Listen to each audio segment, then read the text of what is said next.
Imam al-Ghazali radiallahu anhu says that corruption is the source of our crises on this planet. This word fasad in Arabic, which can mean many different things, but essentially it means corruption.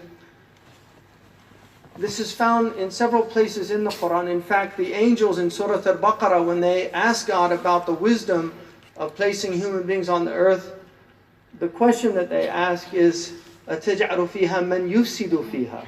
Will you place in the earth the one who sows corruption in the earth? وَيَسْفِكُ الدِّمَاء, and sheds blood, which is the worst form of corruption. And the angels, they want to understand. This is called su'al al-istifham, la su'al al-i'tirab. It's a question in order to understand, not a question to object. And so, in saying that, they're recognizing that the human being is a problematic creature. That this corruption is an aspect of the human species. So Imam al-Ghazali identified the areas of corruption that he felt were most significant, and the very first one was jahal, was ignorance itself. That human beings without knowledge do an immense amount of damage, or if their knowledge is corrupted, which is another type of ignorance. So for instance, he says, when knowledge moves towards worldly things and forgets otherworldly matters, then this creates a major crisis in the human being. The second thing that he identified as a source of corruption was hubb ad-dunya, the love of dunya. And by dunya in the Quran has to do with the life of this world. Because the human being's pursuits are basically what he calls qut, kiswa, and maskan. We need sustenance, we need garments to protect ourselves, and then we need basic living conditions. But he says the obsession with these things leads to the distraction in the world. So for instance, we lose ourselves. And this is something that he said, another phenomenon that emerges because of this corruption is the loss of our knowledge of our own selves, of our own hearts. We forget ourselves. And the reason why this is so dangerous is because we're on the doors of infinity according to our faith. We're being told that all of this short period that we're here in the world is in preparation for an infinite journey, a journey into infinity. And for that reason, the self has to be preoccupied with the infinite. In other words, what we do here should be in relation to what is coming. One of the great philosophers of Europe, Soren Kierkegaard, in a book he wrote called Sickness Unto Death, he says, the most hazardous thing, the most dangerous thing to lose oneself occurs quietly in the world. One can lose oneself without hardly noticing it. And then he says, if he loses anything else, an arm, a leg, $5, a wife, he'll notice it. But he can lose his self and not even notice it. Innal khasirina alladhina khasiru anfusahum. The real losers are the ones who've lost themselves. The ones that have lost themselves. Because they forget that the purpose of their life is to prepare for what's coming. And what's coming is infinity. And so this is a huge crisis that the human being finds him or herself in. And then we preoccupy ourselves with all of these different things, all of these different distractions, and we're living in the age of distractibility. Human beings are more distracted today than any time in our history. And we have more ways of distracting ourselves. And so if we lose ourselves, نَسُوا اللَّهَ فَأَنْسَاهُمْ أَنفُسَهُمْ, they forgot God, and so Allah subhanahu wa ta'ala caused them to forget themselves. Because the only way that you will remember yourself is by remembering who created you. By remembering Allah subhanahu wa ta'ala, you become aware of who you are. Without knowing that, you're lost and don't know who you are. Now, one of the major crises in our community is this crisis of knowledge. Because there's outward knowledges, there's inward knowledges, there's worldly knowledges, there's otherworldly knowledges. Our Quran talks about the people who know يَعْلَمُونَ ظَاهِرًا مِنَ الْحَيَةِ الدُّنْيَا وَهُمْ عَنِ الْآخِرَةِ هُمْ غَافِلُونَ. Those people who know the outward of this world, and it's not for anything that is in the chapter on the Europeans, Rome, who are clearly in the hadith tradition referring not just to the Byzantines but to Rome, the Europeans. The Quran says they know the outward knowledges of this world, but as for the other world, they're in heedlessness. And this is one of the things about, if you look at the Dajjalic phenomenon towards the latter days, the Dajjal is the anti-Christic element. In other words, if you look at the teaching of Jesus is largely about becoming detached from this world so that you can be in the world but not of it. The Dajjalic worldview is to invert that. You actually forget the other world. And so people now have become so preoccupied with this world that they've forgotten that there's another world. And this is a great tragedy. And so with this confusion about knowledge, with this confusion about the self, we find ourselves in a major crisis.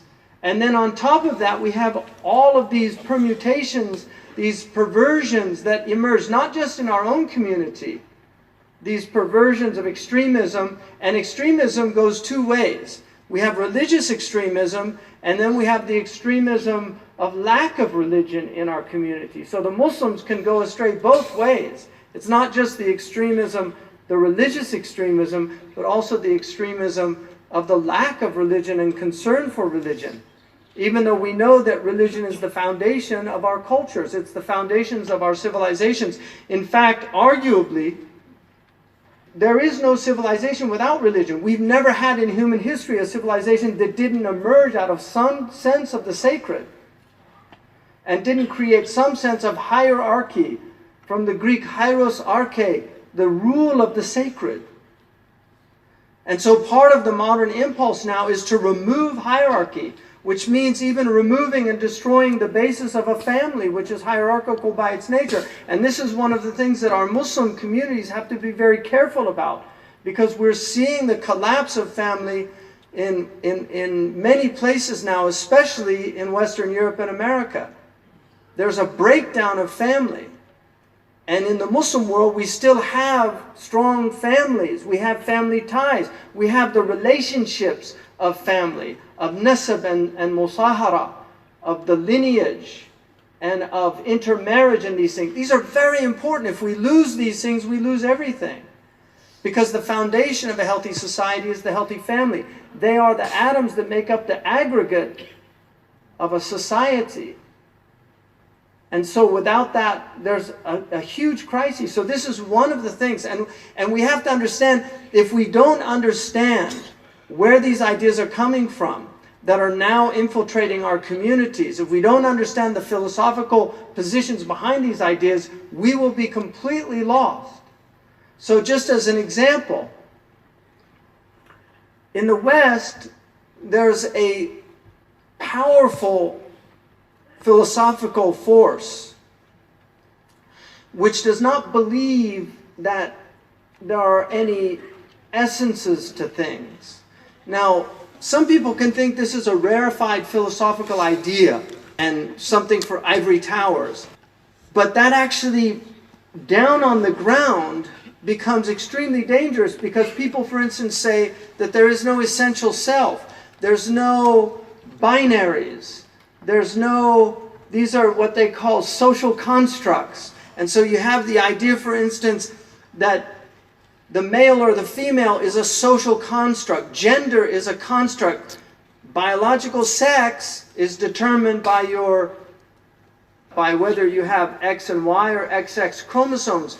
there is now a very powerful force working in the West to argue that gender is a social construct, that you behave like a male or a female based on your enculturation, that these are not based on anything that is essential to the human being.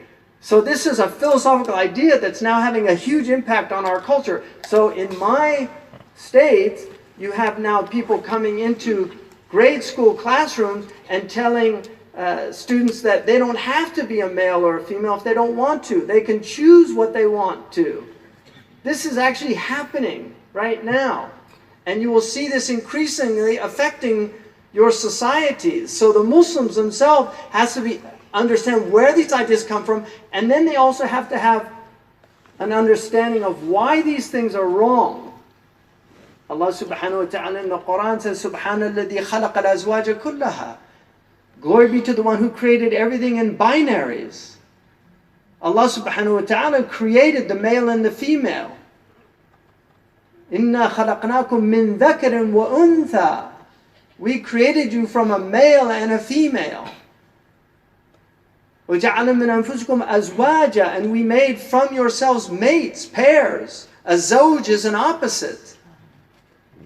And this is why we understand marriage to be between a male and a female. These are essential to our religion. We can't alter this religion. لَا تُبَدِّلُوا نِعْمَةَ اللَّهِ. Do not change the blessing of Allah. Meaning this gift that He's given us, which is guidance. And so guidance is absolutely essential. We cannot survive without guidance as a human species. And this is where revelation becomes so important. You can have reason, but reason divorced from revelation leads to the gulag. It leads to the Holocaust. They have a problem. They see an alien group in their society that they feel is corrupting and corrosive. And so rationally, they determine we need to exterminate this. And then they set up means of doing that.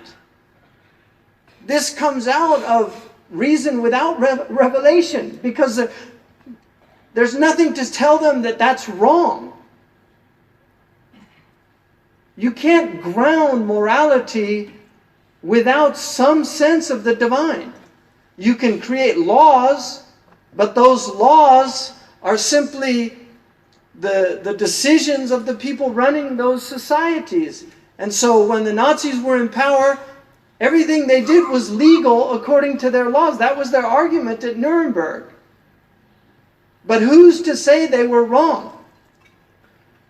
The only way that we can determine in truth that they were wrong is when we have something that transcends the human being, that tells the human being what is right and what is wrong.